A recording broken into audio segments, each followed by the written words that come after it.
But by listening, by being educated, by my roots being nurtured, by learning, by moving towards reconciliation, my wings are now being restored and strengthened. So I can even fly higher than what apartheid thought I could fly. Why? Because I now also know the story of my brother and my sister from the Congo, my brother, my sister from Ethiopia, my brother and my sister from Mississippi, or from Alabama, or from Port-au-Prince. See, this building railroads above ground is a critical piece for us. And those who have divided us, those who have oppressed us, they're not going to do it for us. We're going to have to do that for ourselves. Listening, learning, and then the leveraging part. And this is the movement building part. Because you see, in so many ways in South Africa, I've been taught that I'm up to no good. When I came to the United States, I realized, as an African American with an accent, there you go, I could use another word that the sheriff used on me in Tennessee, but I don't want to go there.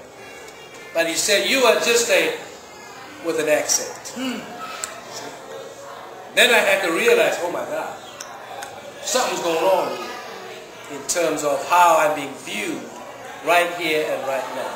And so in so many ways, you know, folk make us feel like we are liabilities and not assets. Folk make us feel that because we are different, there's some sort of deficiency in us, culturally, educationally, politically, whatever they can use, you know, to kind of just remind us that you don't have anything to bring to the table. You ought to be grateful that you're at the table. No, you ought to be grateful that you're in the room.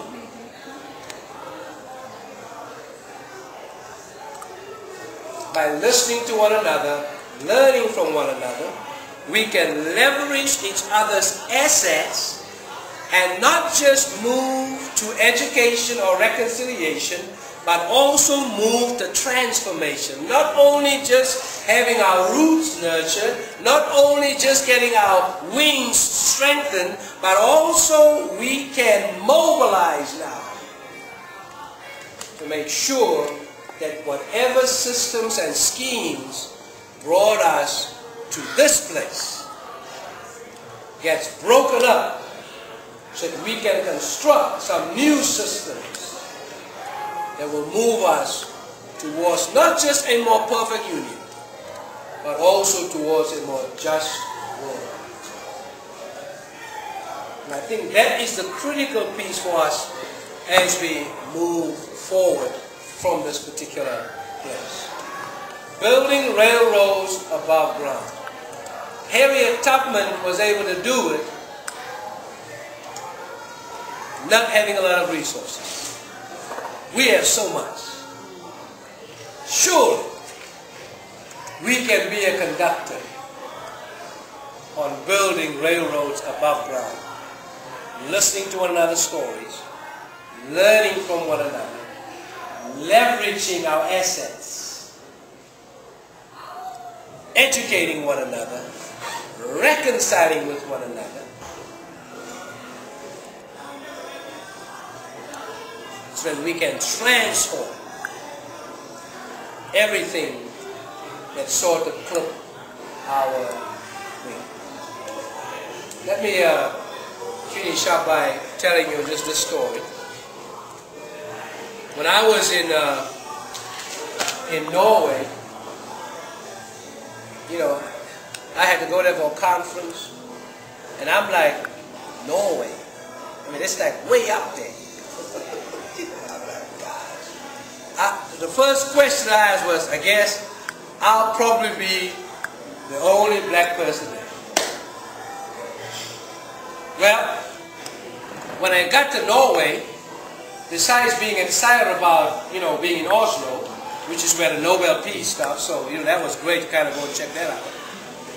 I walked into the hotel where I was going to be staying, and there while I was being checked in, just looked through some of the brochures and tours or whatever, and there I find a postcard that announced Africa Week. I said, Africa Week? I got there on a Saturday. That Monday, Africa Week started. I said, Lord, if we have an Africa Week, that means there's some Africans over here. And so I made sure that I adjusted, whenever I had to speak and present so that I can be at Africa Week. And it was probably the most powerful experience I had. Meeting folk from all over the continent.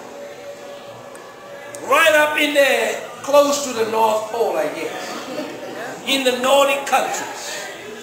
Just to be able to listen to them, to be able to learn from them, and to understand how they are leveraging their assets to make life more just and more better. Not just in Norway, but also for those that they still have back home. Every waterfall starts with one drop. Every train track starts with laying down the first track. I believe that as African immigrants, we have the power and we have the opportunity to connect with those who have worked for this country to become a more perfect union, to join up with them. We have to do some educating both ways. We have to do some reconciling both ways. But we have to realize that we have one single destiny. So I hope and pray that as we come together, not just here in the Bay Area or New York or around the country, that we will realize that we are a gift to this country for such a time as this. And we've been placed here not just to become part of some melting pot, but to add some African flavor and rhythm. Flavor and rhythm that will result into a just United States of America, a just Africa, and more importantly, a just world. I invite you to become a conductor as we join together in the memory of Harriet Tubman to build railroads above ground and set some folk free. For the sake of those who've gone before us and for the sake of those who will come behind.